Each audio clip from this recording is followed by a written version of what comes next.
Hello my dear friends, स्वागत है आपका हमारे इस यूट्यूब चैनल में। दोस्तों, आज हम लोग फार्माकोलॉजी का पहले चैप्टर के कुछ क्वेश्चंस डिस्कस करने वाले हैं। ये बेसिकली क्वेश्चन एग्जिट एग्ज़ाम के पॉइंट ऑफ व्यू से तैयार किए गए हैं। तो जो भी हमारे साथीगण एग्जिट एग्ज़ाम की प्रिपरेशन कर रहे हो, जल्दी से जल्दी इस चैनल को सब्सक्राइब कर लें ताकि उनकी एग्जिट एग्ज़ाम की प्रिपरेशन फ्री ऑफ कॉस्ट और अच्छे नोट्स के साथ इन फ्यूचर ऐसे ही होती रहेगी। तो चलिए हम फर्स्ट क्वेश्चन की तरफ बढ़ते हैं। हमारा पहला क्वेश्चन कह रहा है कि द वॉल्यूम ऑफ डिस्ट्रीब्यूशन, जो वॉल्यूम ऑफ डिस्ट्रीब्यूशन क्या है। ये कह रहा है कि वॉल्यूम ऑफ डिस्ट्रीब्यूशन किससे रिलेटेड है।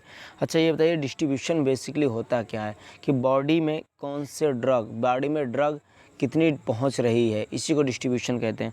और बॉडी में ड्रग बाबू वही पहुंचेगी, बॉडी में वही ड्रग पहुंचेगी जो क्या होगी, ड्रग प्लाज्मा प्रोटीन से पीपी से क्या करेगी, बाइंड अप करेगी, अथवा लिपिड प्रोटीन से बाइंड अप करेगी। बाबू वही ड्रग क्या करेगी, जो प्लाज्मा प्रोटीन से बाइंड अप करेगी, समझ रहे हो ना, जो प्लाज्मा प्रोटीन से बाइंड अप करेगी या फिर जो लिपिड प्रोटीन से बाइंड अप करेगी, वही ड्रग क्या करेगी बाबू, वही ड्रग जो होगी, जो बाइंड अप करेगी, वही ड्रग हमारी क्या होगी, डिस्ट्रीब्यूट होगी बॉडी में। ठीक है, तो इसका जो फोर्थ ऑप्शन है वो सटीक बैठ रहा है इस बात के लिए। ठीक है, जो फोर्थ ऑप्शन है वो क्या है, सटीक बैठा। फोर्थ ऑप्शन कह रहा है कि the amount of drug in the body to the concentration of a drug in the plasma, मतलब जितना ड्रग कंसंट्रेशन प्लाज्मा से बाइंड अप होगा वही ड्रग क्या होगी आपकी बॉडी में डिस्ट्रीब्यूट होगी, वही क्या होगी आपकी बॉडी में डिस्ट्रीब्यूट होगी। तो चौथा आपका क्या है, परमशत उत्तर है। बढ़ते हैं अगले क्वेश्चन की तरफ। अगला क्वेश्चन बाबू ये कह रहा है कि metabolic transformation is, metabolic transformation क्या है, मेटाबॉलिक ट्रांसफॉर्मेशन क्या है। आपको भी पता है मेटाबॉलिक ट्रांसफॉर्मेशन में क्या होता है, चेंजेज होते हैं। तो ये सेकंड ऑप्शन आप देखिए, इसमें लिखा है कि transformation of substance due to oxidation, reduction and hydrolysis. Means oxidation, reduction और हाइड्रोलिसिस से ट्रांसफॉर्मेशन होने को ही क्या कहते हैं, मेटाबॉलिक ट्रांसफॉर्मेशन कहते हैं। क्वेश्चन नंबर जो आंसर नंबर बी क्या है, परम सत्य उत्तर है। आंसर नंबर बी ही क्या है, परम सत्य उत्तर है। बढ़ते हैं अगले प्रश्न की तरफ। इसमें दिया है the most commonly occurring conjugation reaction for drug and their metabolites. The most commonly occurring conjugation reaction, यानी जो मोस्टली कॉमन है, जो कंजुगेशन रिएक्शन होते हैं किस लिए, मेटाबोलाइट्स के लिए, वो कौन से रिएक्शंस हैं, वो कौन से रिएक्शंस हैं। तो इसमें सबको पता है बाबू, इसमें बताने वाली कोई बात ही नहीं है। मिथाइलेशन जो होता है वो मोस्टली कंजुगेशन रिएक्शन जो है, मिथाइलेशन कंजुगेशन रिएक्शन, ये मोस्टली होता है मेटाबोलाइट्स के लिए। ठीक है, ड्रग एंड देयर मेटाबोलाइट्स के लिए, उन ड्रग और उनकी मेटाबोलाइट्स के लिए कंजुगेशन रिएक्शन जो है वो मिथाइलेशन रिएक्शन होता है। यानी क्वेश्चन नंबर थर्ड का option third is right answer. बढ़ते हैं अगले क्वेश्चन की तरफ। क्वेश्चन नंबर 4 कह रहा है कि drug known to induce enzyme are of the following except. यहाँ पे एक चीज़ ध्यान देना, एक्सेप्ट लगा हुआ है, एक्सेप्ट को बहुत क्लोजली देखना, बहुत ध्यान से। एक्सेप्ट मीन्स होता है बाबू के बजाय, एक्सेप्ट मीन्स बाबू क्या होता है, होता है के बजाय, मतलब के बजाय। ठीक है, के बजाय मीन्स क्या होगा, इसमें 3 ऑप्शन आपके क्या होंगे, सही होंगे। 3 ऑप्शन आपके क्या होंगे, सही होंगे। कोई एक ऑप्शन क्या होगा, गलत होगा। और जो गलत होगा बाबू ना, आपको उसी को क्या करना है, इसी को आपको सेलेक्ट करना है। इसमें क्या कर रहा है कि drug known to induce enzyme are of the following. ठीक है, तो इसका जो राइट आंसर होगा बेटा होगा पेंटामाइडिन। पेंटामाइडिन ये क्या करता है, ये एंजाइम को इंड्यूस नहीं करता है। ठीक है, drug known to induce the enzyme, तो पेंटामाइडिन जो होता है ये एंजाइम को इंड्यूस नहीं करता है। बाकी इसके अलावा जितने भी हैं, फिनाबार्बिटोन भी है, फिनाइल ब्यूटेजोन है, ये सारे क्या कहते हैं, एंजाइम को इंड्यूस करते हैं। तो आंसर नंबर 4 क्या है आपका, परम सत्य उत्तर है। आंसर नंबर 4 ही आपका क्या है, परम सत्य उत्तर है। ज़्यादा हम डिफाइन करते हुए नहीं, थोड़ा हम रैपिड फायर की तरीके से खेलेंगे ताकि हम कम समय में ज़्यादा से ज़्यादा क्वेश्चंस को कवर कर पाएँ, इसलिए हम आपको डायरेक्ट क्वेश्चन और उसके आंसर ही अब बताएंगे। नेक्स्ट हम बढ़ते हैं, उसमें क्या है हमारा इसमें कह रहा है कि the main mechanism of most drugs absorption in GI tract is, इस मतलब कह रहा था main mechanism of most drug absorption in the GI tract, मतलब जो मेन मैकेनिज्म क्या है किसी भी ड्रग की एब्जॉर्बेशन की इन जीआई ट्रैक, यानी फर्स्ट पास मेटाबॉलिज्म से अगर कोई ड्रग जाती है तो जीआईटी ट्रैक में एब्जॉर्बेशन का जो मेन मैकेनिज्म क्या है किसी भी ड्रग के एब्जॉर्बेशन का, तो आपको पता है पैसिव डिफ्यूजन। आपको ये पता है, मैं थोड़ा इसको डिफाइन करना चाहूँगा। आपको पता है जो पैसिव डिफ्यूजन होता है, ठीक है, पैसिव, ये आपका फोर्थ जो ऑप्शन है वही क्या है, परम सत्य उत्तर है।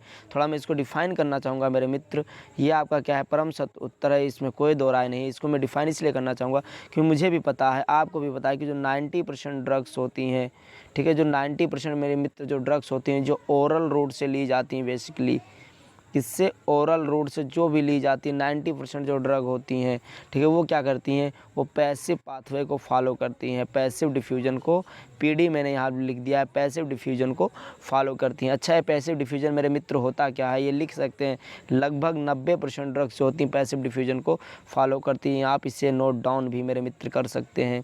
ये पैसिव डिफ्यूजन होता क्या है मेरे मित्र, अब यहाँ पे ज़्यादा डीप नहीं जाऊँगा, लेकिन थोड़ा इतना बता दूँ कि हायर कंसंट्रेशन से लोअर कंसंट्रेशन ग्रेडियंट की तरफ जो फ्लो होता है, ठीक है, कब तक, जब तक इक्विलिब्रियम अचीव ना कर लिया जाए, उसी को क्या बोलते हैं बाबू, पैसिव डिफ्यूजन बोलते हैं। जो ड्रग का मोमेंट जब हायर कंसंट्रेशन से लोअर कंसंट्रेशन की तरफ होता है, कब तक, जब तक इक्विलिब्रियम अचीव ना कर लिया जाए, उसी को बोलते हैं पैसिव डिफ्यूजन।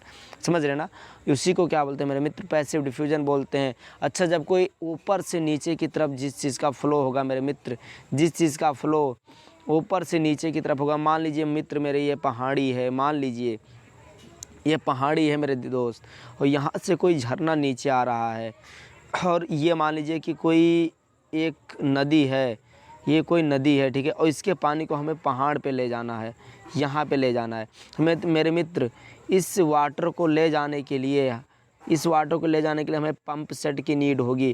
तो यहाँ पे हमें क्या लगेगी, एनर्जी लगेगा, जिसको हम बोलते हैं एक्टिव डिफ्यूजन, ठीक है। लेकिन ऊपर से नीचे की तरफ जब जल धारा आ रही है तो इसमें कोई एनर्जी नहीं लगती है, इसमें क्या लगती है, नो एनर्जी लगती है, no energy, NE means no energy, कोई एनर्जी रिक्वायर्ड नहीं होती है मेरे मित्र, इसलिए इसको क्या बोलते हैं, पैसिव डिफ्यूजन कहा जाता है। बढ़ते हैं अगले क्वेश्चन की तरफ। ज़्यादा डिफाइन करने की कोशिश मैं नहीं करूँगा, जो चीज़ आती है आप लोगों को मुझे पता है, उसमें ज़्यादा बताने की ज़रूरत आप लोगों को नहीं है, आप लोग खुद बहुत समझदार हैं, आप लोग पढ़ कर आए हैं, सिर्फ आपको थोड़ा सा हिंट चाहिए, वो आप लोग मुझे पता है अच्छा ही करेंगे।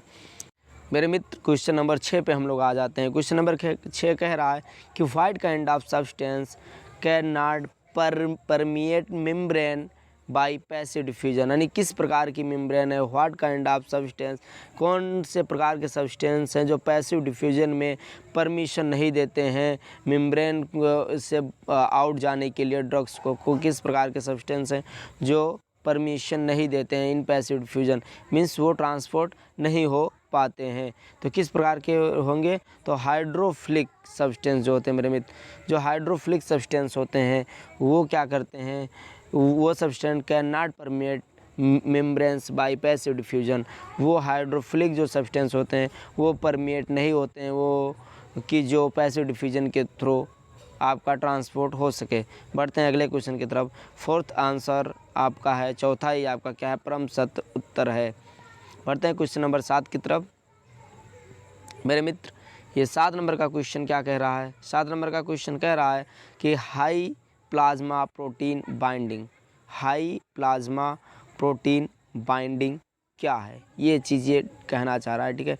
तो क्या है, generally makes the drug long acting, अगर कोई हाईली प्लाज्मा प्रोटीन से बाइंडिंग हो गई है, ठीक है, एक अगर यहाँ पे मैं अगर थोड़ा आपको डिफाइन करना चाहूँ तो वैसे इसका परम सत्य उत्तर 4 है, ये आप अपने माइंड सेट में मेकअप कर लीजिए, यही उत्तर है इसका। अगर हम इसको थोड़ा अगर डिफाइन करना चाहें मेरे मित्र, तो हम ये चीज़ हमें ये चीज़ देखने को मिलता है कि अगर प्लाज्मा प्रोटीन जब ड्रग्स के साथ बाइंडिंग होती है तो कुछ इस प्रकार से हम टाइम के रेफरेंस में जब ग्राफ बनाते हैं तो ऐसे कुछ बाइंडिंग होता है मेरे मित्र। फिर धीरे धीरे क्या होता है, ये हाई प्लाज्मा कंसंट्रेशन अचीव करने के बाद में धीरे धीरे क्या होता है, लो होता चला जाता है मेरे मित्र। ये जितना ज़्यादा समय तक यहाँ हमारा क्या होता है, यहाँ ये टाइम का सापेक्ष इसका ग्राफ होता है। ओके मेरे मित्र, ये टाइम के सापेक्ष क्या होता है, इसका ग्राफ होता है मेरे दोस्त। हमारा टाइम मेरे मित्र होता है, मैं इसको थोड़ा क्लियर करके मैं इसे दोबारा आपको समझाना चाहूँगा। मुझे लग रहा है कोई कन्फ्यूज़न नहीं रहना चाहिए मेरे दोस्त। अगर आप आए हैं तो आपको एक परफेक्ट नॉलेज यहाँ पे मिलनी चाहिए जो मुझसे हो सकती है। यहाँ पे आपका बाबू टाइम रहता है, यहाँ पे आपका रहता है कंसंट्रेशन ग्रेडियंट, और इसके रेफरेंस में जब हम एक ग्राफ ड्रा करते हैं मेरे मित्र, तब क्या होता है, मैं उसको आपको 2-3 कलर बना के समझाना चाहता हूँ। जब हम ड्रग को लेते हैं तो ये धीरे धीरे ऐसे ऐसे करके यहाँ से ऐसे फॉल डाउन हो जाता है। मान लीजिए अगर यहाँ पे अगर हम टाइमिंग बाबू अगर शो करना चाहें तो मान लीजिए यहाँ पे 0, अगर यहाँ पे कर रहे हैं 1 कर रहे हैं, 2 कर रहे हैं, ठीक है, ऐसे कर 3 कर रहे हैं, 4, ये मान लीजिए आवर है बाबू। तो अगर हम यहाँ पे क्या देख रहे हैं कि यहाँ ये 4 घंटे में क्या कर रहा है, पीक प्लाज्मा कंसंट्रेशन को अचीव कर रहा है, फिर ये फॉल डाउन हो जाता है, ठीक है, समझ रहे हैं ना। तो अगर पीक प्लाज्मा कंसंट्रेशन अगर वो 10 आवर तक अचीव कर लेता तो इसकी क्या होती, generally makes the drug long acting. तो क्या करता है, ड्रग्स को लंबे समय तक काम करने देता, क्योंकि यहाँ से जब ड्रग फॉलन होने लगी तो उसकी जो एक्टिंग थी बाबू वो घटने लगी, ठीक है, उसकी एक्टिविटी घटने लगी। वो कोई भी एक्टिविटी हो सकती है। इससे अगर ज़्यादा डीप में पढ़ना है तो आप यूट्यूब पे डाल सकते हैं, या फिर आप मुझे भी कमेंट करेंगे तो इस पर मैं आपको एक वीडियो प्रॉपर बना कर दे दूँगा। क्योंकि यहाँ पर मैं थोड़ा MCQ डिस्कस कर रहा हूँ, तो फिर यहाँ पर मैं ज़्यादा इसको डीप नहीं जा रहा हूँ। लेकिन अगर आपको मतलब टाइम के सापेक्ष में अगर प्लाज्मा कंसंट्रेशन का ग्राफ नहीं समझ में आ रहा है तो आप कोई अदर वीडियोज़ भी देख सकते हैं। अगर फिर भी कन्फ्यूजन है तो you can comment and make sure मैं उस पर एक वीडियो आपको ज़रूर दूंगा।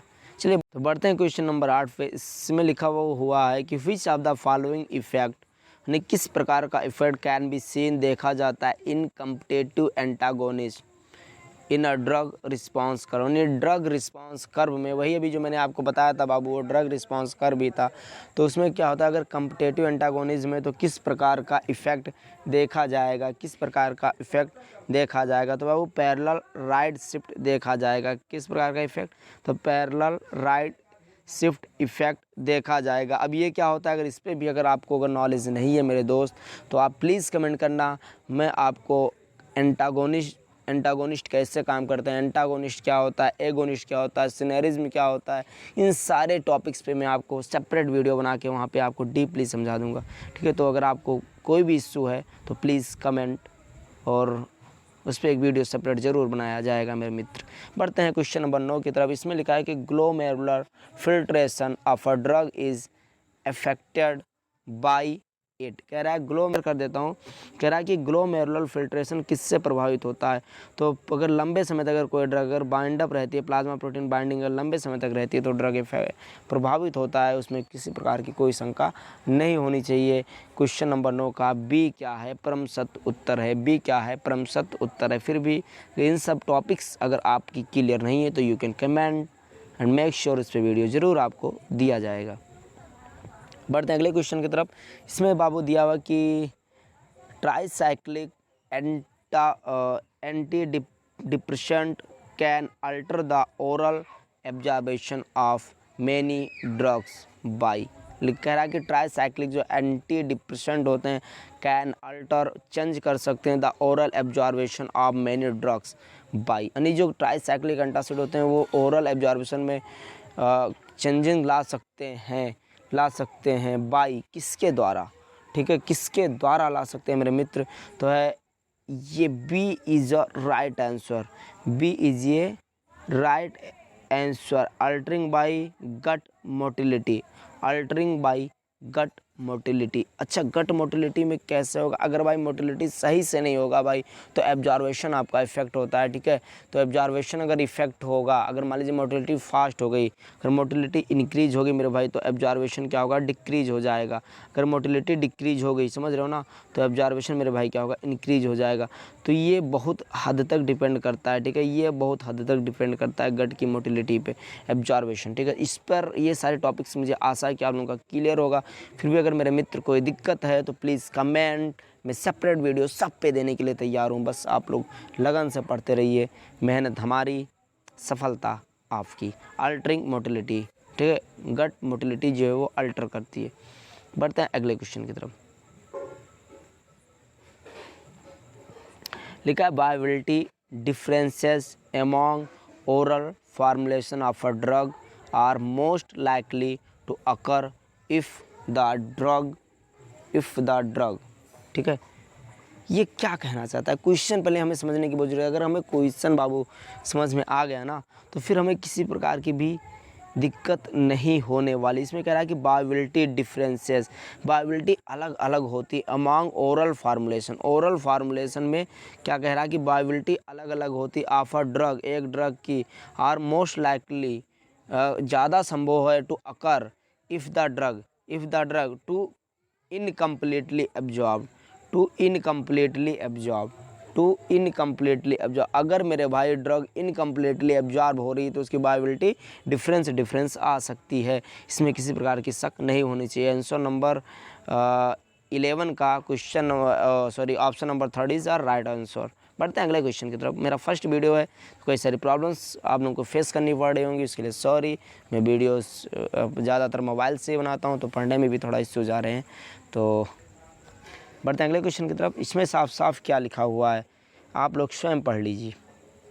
इसमें लिखा हुआ है कि what is true in relation to drug receptor, drug receptor के लिए क्या सत्य है, ड्रग रिसेप्टार के लिए क्या सत्य है। तो हम चारों ऑप्शन पढ़ने की मुझे नीड नहीं है मेरे दोस्त, कि मुझे पहले से ही पता है कि क्या सत्य है। सत्य है कि एगोनिस्ट इंड्यूस ये conformational change in the receptor, ठीक, कन्फर्मेशनल जो कन्फर्म रहता है, ठीक है। कन्फर्मेशनल चेंज भी होता है, इनकन्फर्मेशनल चेंजेस भी होते हैं। अगर आपको इन सब के बारे में पता है तो बहुत अच्छी बात है मेरे मित्र, अगर नहीं पता है तो please comment me, make sure मैं नई वीडियोस बिल्कुल पक्का अपलोड करूँगा ही करूँगा। नेक्स्ट है कि systematic clearance is related with, जो सिस्टमिक क्लियरेंस है वो किससे रिलेटेड है मेरे मित्र, वो रिलेटेड है volume of distribution, half life and elimination rate, मतलब कितना डिस्ट्रीब्यूट हुआ, उसकी हाफ लाइफ क्या है और कितना एलिमिनेट हो रहा है, एलिमिनेशन रेट कैसा है, ठीक है। इस पे डिपेंड करता है सिस्टमिक क्लियरेंस, ठीक है। बढ़ते हैं अगले क्वेश्चन की तरफ। थोड़ा the following attributes of a drug tends to reduce it is volume of distribution. High protein binding, मैंने पहले बताया अगर ज़्यादा समय तक प्रोटीन बाइंडिंग रहेगी भाई तो जो डिस्ट्रीब्यूशन है उसको क्या करेगा, या रिड्यूस करेगा मेरे भाई। बढ़ते हैं अगले क्वेश्चन की तरफ। इसमें क्या लिखा हुआ है, हाई प्लाज्मा प्रोटीन बाइंडिंग, जो हाई प्लाज्मा प्रोटीन बाइंडिंग होता है वो क्या है मेरे मित्र, generally makes the drug long acting, generally makes the drug long acting, ठीक है। लगभग चीज़ें सिमिलर हैं मेरे मित्र, ज़्यादा सोचने समझने की दिक्कत नहीं है, बस आपको थोड़ा सा दिमाग लगाना है। 17वां क्वेश्चन चलते हैं। 16 लिखा है compare to subcutaneous injection, compare to subcutaneous injection the intramuscular injection of a drug, compare to subcutaneous injection to intramuscular injection of a drug, यानी इंट्रामस्कुलर इंजेक्शन और सबकुटेनियस इंजेक्शन का कंपेरिजन करें तो क्या होगा मेरे मित्र, तो क्या होगा, प्रोड्यूस फास्टर रिस्पांस, क्या करेगा, प्रोड्यूस जो subcutaneous, compare to subcutaneous injection the intramuscular injection of a drug, कहते हैं सबकुटेनियस के रेफरेंस में इंट्रामस्कुलर का क्या इफेक्ट होगा, तो इंट्रामस्कुलर क्या करेगा बाबू, फास्टर एक्टिंग होगा देन सबकुटेनियस, क्योंकि सबकुटेनियस अपर लेयर में ही लगाया जाता है। बढ़ते हैं अगले क्वेश्चन की तरफ। इसमें क्या है कि all of the following are generally mechanism of a drug permeation except, ये शब्द बहुत ध्यान में रखना, ये आपको उलझाएगा। एक्सेप्ट मीन्स होता है 3 सही 1 गलत। All of the following are general mechanism of drug permeation, तो एक्वस हाइड्रोलिसिस ये जनरल मैकेनिज्म नहीं है, ठीक है। लिपिड डिफ्यूजन है, पिनोसाइटोसिस भी है, ठीक है। ये सारी क्या है बाबू, ये जनरल मैकेनिज्म है, but aqueous hydrolysis general mechanism नहीं है। Option number B is the right answer, option number B is the